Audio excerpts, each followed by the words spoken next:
কবি রবীন্দ্রনাথ ঠাকুর।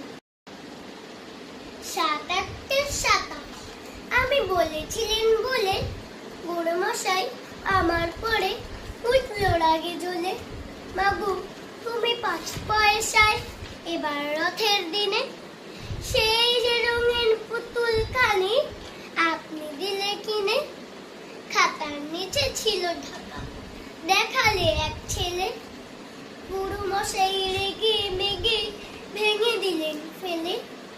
বললেন তোর দিন রাতের কেবল যত খেলা, একটুও তোর মন বসে না পড়াশোনার বেলা। মাগো আমি জানাই কাকে ওর কি গুরু আছে, আমি যদি নালিশ করি এক্ষুনি তার কাছে। কোনরকম খেলা পুতুল নেই কি মা ওর ঘরে, সত্যি কি ওর একটু মন নেই পুতুলের পরে।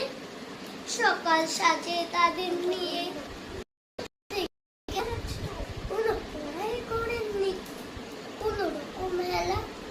ওর যদি সেই পুতুল নিয়ে ভাঙে কেউ রাগে, বল দেখি মা ওর মনে তা কেমন কারো লাগে।